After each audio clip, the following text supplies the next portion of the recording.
एक बार रहते थे दो दोस्त, प्रवीण और नवीन। दोनों ने मजे से खेल कूद में अपना बचपन साथ में गुजारा। बाकी लोगों से अलग दोनों पढ़ाई के बाद नौकरी की जल्दी में नहीं थे। उनको शौक था अनोखे और पुरानी चीजों को ढूंढ निकालने का। एक दिन प्रवीण और नवीन निकले कुछ प्राचीन वस्तुएं की खोज में।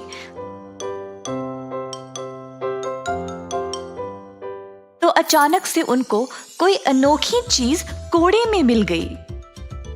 जिज्ञासु होकर उन्होंने उस चीज को बाहर निकाला तो वो एक चांदी का छाता था। मैंने कभी भी ऐसा चमकीला छाता देखा ही नहीं। हाँ, मैंने भी। चलो इसको खोलते हैं। हाँ,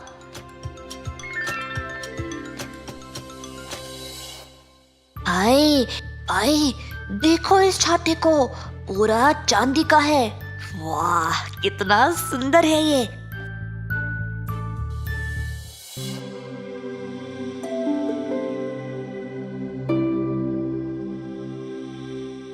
ओह, मुझे किसने जगाया?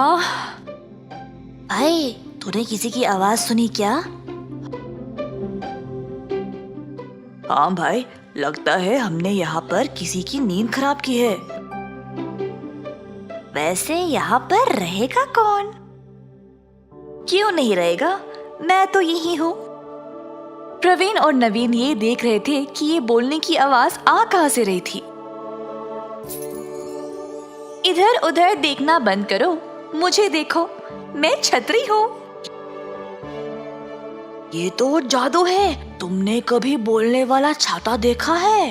अरे हाँ भाई, ये तो चमत्कार हो गया। मैं हूँ छतरी, जो भी मुझे खोलेगा मैं उसकी बात सुनती हूँ, पर अगर कोई मुझे अपने स्वार्थ के लिए इस्तेमाल करेगा तो मैं उल्टा उसको दंड देती हूँ। हाँ, हम जो मांगे आप वो करोगे? चलो हम एक बार आजमा लेते हैं भाई। नवीन ने आसपास देखा तो उसको एक बूढ़ा आदमी नजर आया जो ठीक से चल नहीं पा रहा था। छतरी मेम साहब, आप उस बूढ़े को देख रहे हो क्या? क्या आप उसको एक छड़ी दे सकते हो क्या चलने के लिए? ऐसा बोलते ही बूढ़े के हाथ में एक मजबूत छड़ी आ गई।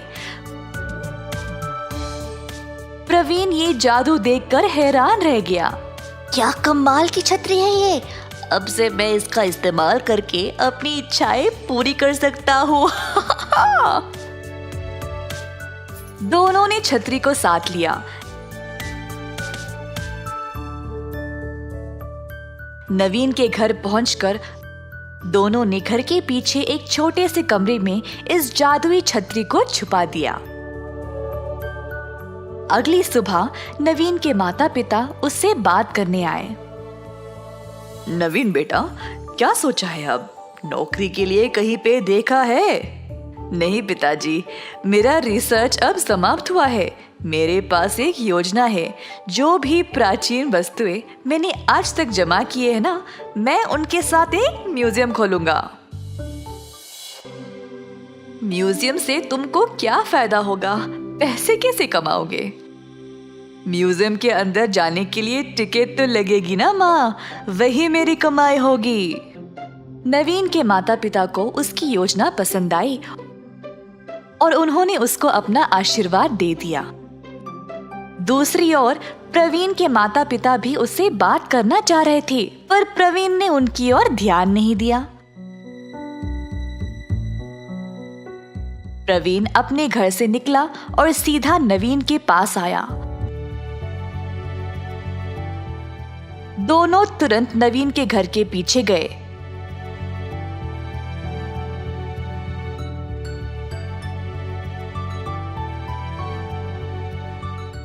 अपने गुप्त जगह से छतरी को वापस निकाला। प्रवीण ने छतरी को अपने हाथ में लिया और बोला, नवीन, कूड़े में से सबसे पहले इस छतरी को निकाला किसने? तुमने? और इसको खोला किसने? तुमने भाई। तो ये छतरी किसकी होनी चाहिए? मेरी। ये क्या बोल रहे हो प्रवीण? इस छतरी को मैं तुम्हारे साथ क्यों बांटूं? इस जादू का फायदा तुमको क्यों होना चाहिए? और इसको मैं तुम्हारे घर के पीछे क्यों छुपा के रखूं? तो आप क्या करना चाहते हो तुम? ये छतरी मेरी है, तो मैं इसको अपने पास ही रखूंगा। मैं इसको खुद के लिए इस्तेमाल करूंगा। यार, जब हमें ये छाता मिला तो हम साथ में थे ना? अरे भाई, हम साथ साथ बड़े हुए हैं और अब तुम ऐसी बातें कर रहे हो, मुझे धोखा दे रहे हो। कुछ भी बोल ले, ये जादुई छतरी तो सिर्फ मेरी है। ऐसा कहकर प्रवीण ने छतरी को खोला। खोलते ही जादुई छतरी अपने आप प्रवीण के हाथ से उड़कर नवीन के हाथ में आ गई। मैं सिर्फ नवीन की बात सुनूंगी, क्योंकि ये एक ईमानदार इंसान है और स्वार्थी नहीं। तुम्हारे जैसे धोखेबाज और मतलबी इंसान के साथ मैं नहीं रहूंगी प्रवीण। मुझे लगा तू मेरा सच्चा दोस्त है प्रवीण। मुझे यकीन ही नहीं हो रहा कि तूने मुझे धोखा दिया है। प्रवीण को समझ नहीं आया कि वह क्या करे। ना छतरी थी, ना उसका दोस्त। उसने छतरी को छीनने की कोशिश की, पर छतरी उसके हाथ में आई ही नहीं। छतरी ने प्रवीण को इतना डराया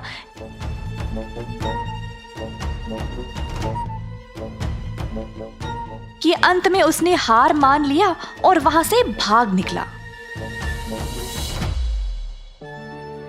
नवीन ने जैसे अपने माँ बाप को बोला था, वैसे ही उसने एक म्यूजियम खोला अपनी जमाई गई वस्तुओं का प्रदर्शन करने के लिए।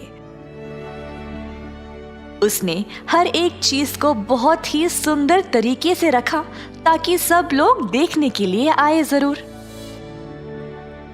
नवीन की योजना के अनुसार बहुत सारे लोग म्यूजियम पर आने लगे। नवीन अच्छे से पैसे कमाने लगा और उनको जमाने भी लगा। पर नवीन वहां पर रुका नहीं। जादुई छतरी की मदद से वह अलग अलग जगहों पर उड़ता गया ताकि वह अपने म्यूजियम के लिए और चीजें जमा कर पाए। नवीन खुशहाल तरीके से अपना जीवन बिताने लगा। प्रवीण, जिसने अपने ही दोस्त को धोखा दिया, अंत में कुछ नहीं कर पाया। उल्टा अपने माता पिता पर बोझ बनकर बैठा रहा।